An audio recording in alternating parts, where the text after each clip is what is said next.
God dang it, Emma, go get that. He got it. Now you got to get it from him. You ready now? It's more serious if you're just thinking out of it.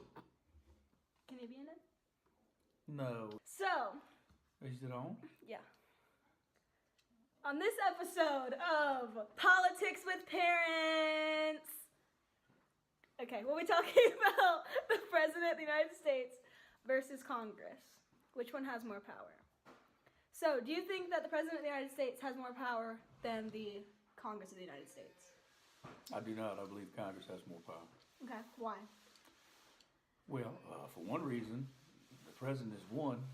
Congress is 535 strong. If you look at, well, I guess we're going to get into this, but if you look at, just look at it from this standpoint. I mean, the Congress, because they have 535 folks, they're 535 strong. They've all got varying interests. They've all got varying opinions. They've all got varying alliances. Mm-hmm.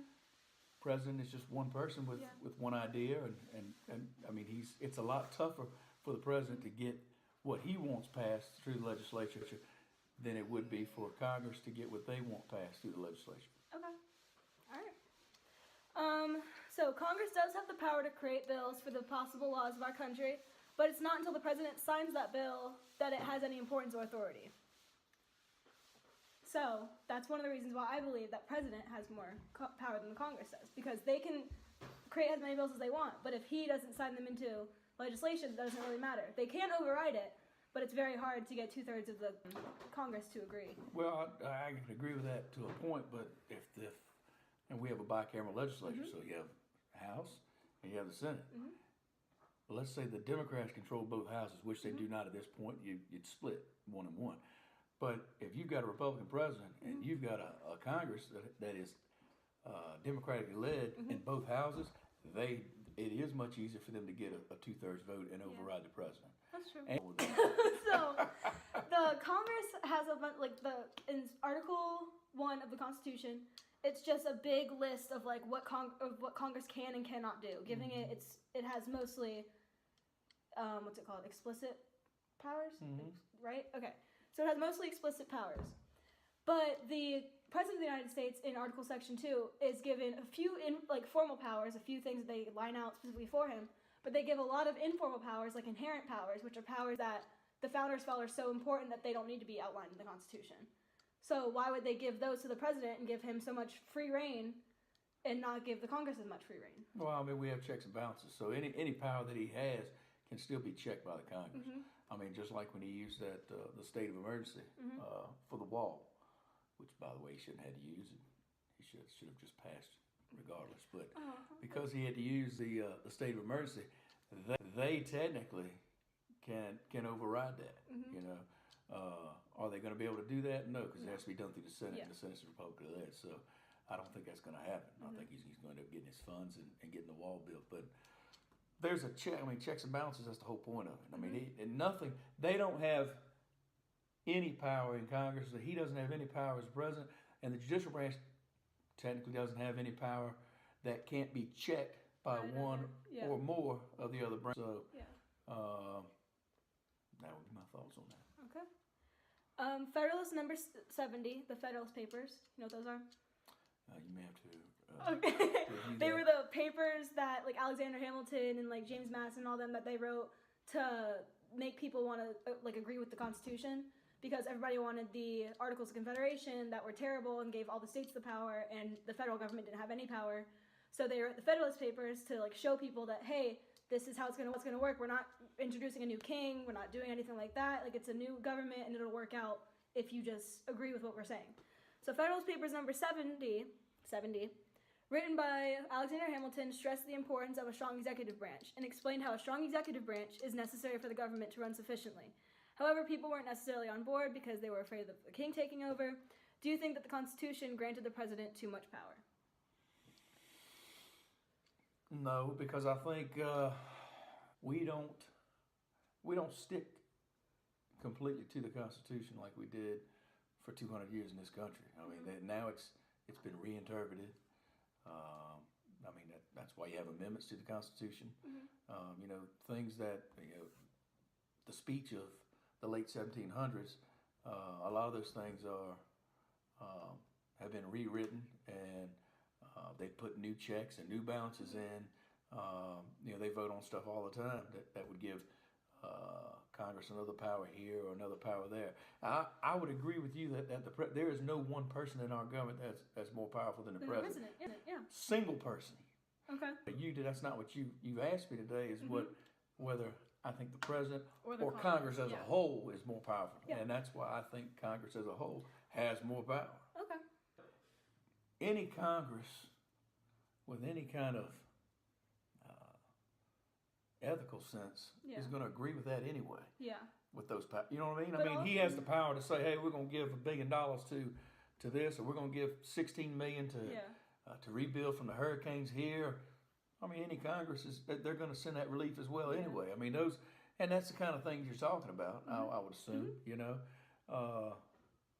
if it's so when you go back to who has more power, they've got more power. They've got more power. President has more power. The president today has the power to command the instant destruction of entire cities. The U.S. has thousands of missiles with nuclear warheads.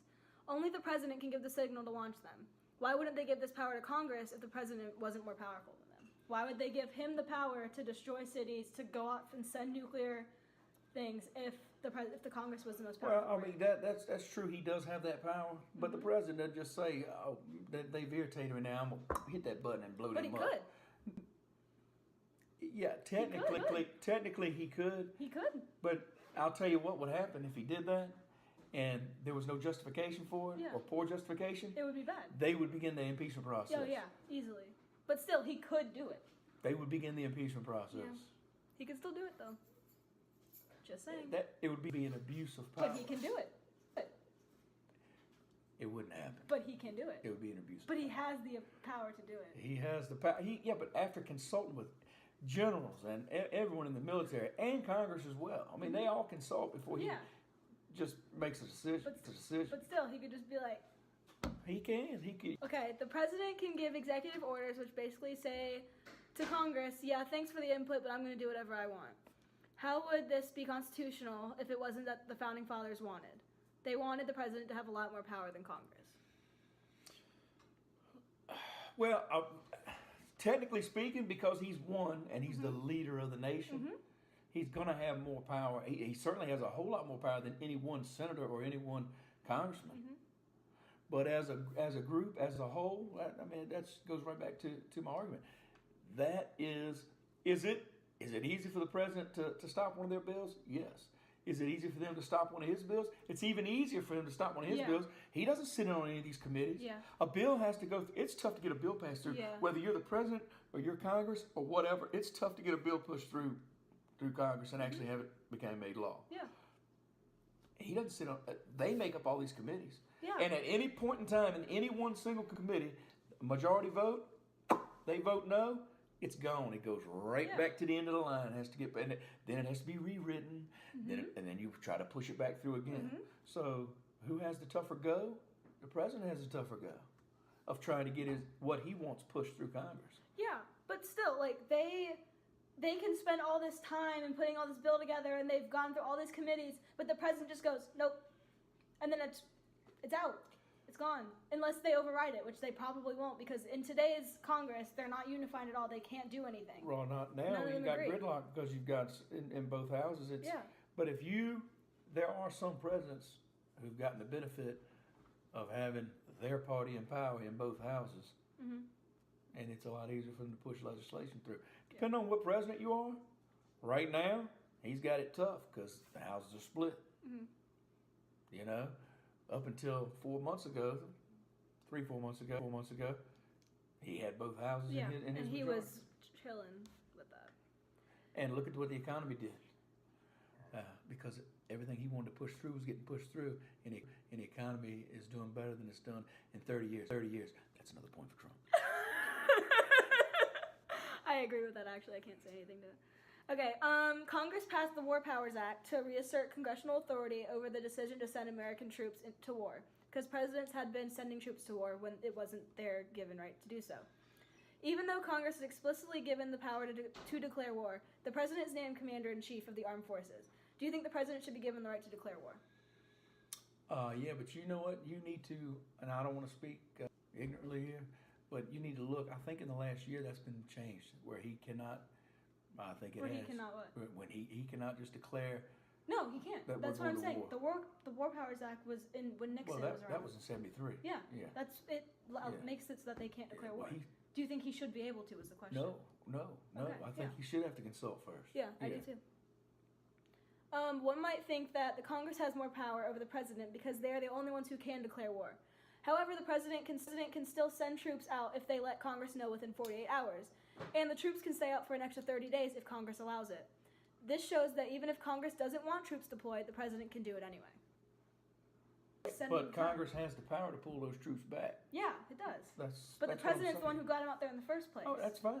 And but within 48 hours, he could give the order to send them, and before they ever take off on ships, planes, whatever, Congress within 48 hours says, "No, we're not doing it." They're not going anywhere. Oh, we don't want to talk about that, do we? We're going to leave it in. If the Congress were unified and voted together, they could pass any law that they please. The president can't pass any laws by himself, and couldn't stop a law Congress was determined to pass, only delay it momentarily with a veto that they could override. However, they haven't been unified recently, and more recently can barely seem to agree on anything. So, in the past, yes, maybe I agree that Congress does have more power, but I feel that currently they do not have as much power as the president does because they cannot come together and agree on anything. So it's lessened their power. Well, it has. It's less than theirs, but it's less than his too. Yeah, but still. Anything he wants pushed through, unless it's only going through the Senate, which is not going to happen, it has to go through both houses. Yeah. You know what I mean? Now, I take that back. Supreme Court justice, if he wants to appoint people to the judicial system, that only goes through the Senate, I believe. We got a majority Senate. I think it's like 53 to 47. He can get whatever he wants. So, well, technically. I mean, you don't know that for sure, but technically, yeah. Yeah. Okay? I mean, Congress, as misguided as they were, Democrats, they tried to stop my man back in July. My man. Who was appointed to as a Supreme Court justice. Oh, the Kavanaugh. Everybody agreed. Good old Kavanaugh. Everybody agreed months before that. Yeah. Before it was a serious deal. I mean, most straight-laced, intelligent, wonderful, would have been awesome. Then all this horse crap comes out of the woodwork. Well, how'd that happen? Because of Congress. How did Congress slow that down? Almost grind it to a halt and try to put enough pressure on this guy to where he didn't want to. He would just say, "Look, I'm done with it. I don't want to be your nominee." You know, which is what they wanted. Congress had. I mean, they can set forth. Don't get me wrong. In the end, that guy got pushed through, which is awesome. He should have been through to begin with, no problems. But that thing got drug out and drug out and drug out. Why? Because Congress. You have members in Congress. They're the ones that threw all those roadblocks up. Yeah. So they could stop what the president wanted. I mean, every power the president has, he's not omnipotent. It's not. There's checks and balances, and sometimes, I'll tell you another thing that we didn't even mention. We didn't even talk about it. I wrote it down. You didn't even bring it up. When Congress is looking at a bill, they don't even have to have a vote. You know what power they have? Filibuster. Oh my God, I love filibusters. Yeah, you do. Filibusters are so fun. That's not a presidential right. Yeah, I know. That's congressional power. Yeah. So if they want to kill a bill, they can just get up there and blabber on until people hey man, we're going home and not vote on it. If Congress has the most power, then why are inherent powers to ensure the betterment of the state, expand and defend, given to the president and not Congress? If Congress is more important, shouldn't they have the power to... I didn't say they were more important. You asked me who I thought had more power. That's what I meant. If Congress was more powerful than the president, then shouldn't they have the power to expand and defend our country? No, that's the reason they gave it to the president, because in fact, that's why you see the president is given inherent powers and given more powers, because he's at a slight against Congress anyway. Once again, that's 535 strong to his one. So they're going to give him more powers to even the ball game out. But if you if you look at what's going on or what goes on as far as bills and who's elected to what and who has what power. I mean, just look at impeachment. I mean, they can drag the president through the mud. Mm-hmm. You hardly ever see a senator or you've only seen impeachment twice in our nation, but or 3 times. They never try to get rid of congressional. You don't. There is not that same. In fact, I couldn't even tell you. I'm sure there is a process, but I don't know what the process is for removing a senator. That's the other thing too that I wanted to mention. President, no matter how great he is or how wonderful people think he is, he can serve 2 terms. That's 8 years. Congressmen can serve. Eternity. And their terms are 6 years long. Eternity. Yeah. Judicial system, same thing. They can serve forever. You know, and when you're a congressman that's been in for 35, 40 years, you don't think that's an advantage? Of course it is. You got a lot of friends. Yeah. You got a lot of PACs. You got a lot of interest groups. You got a lot of things on your side. You know what I mean? All those things play into it. Yeah. In my opinion. In your opinion. Okay, so the Congress is potentially more powerful than the president in many respects, but their power is fragmented. The president may not be as powerful as the Congress in some respects, but his power is more concentrated, so it's easier for him to get things done. The biggest takeaway is, I have written in my notes that the president is more powerful but I, after this debate, may believe that the Congress has more power than the president does. Thank you, honey. Congratulations, Dad. All right, that's it. I guess he's leaving.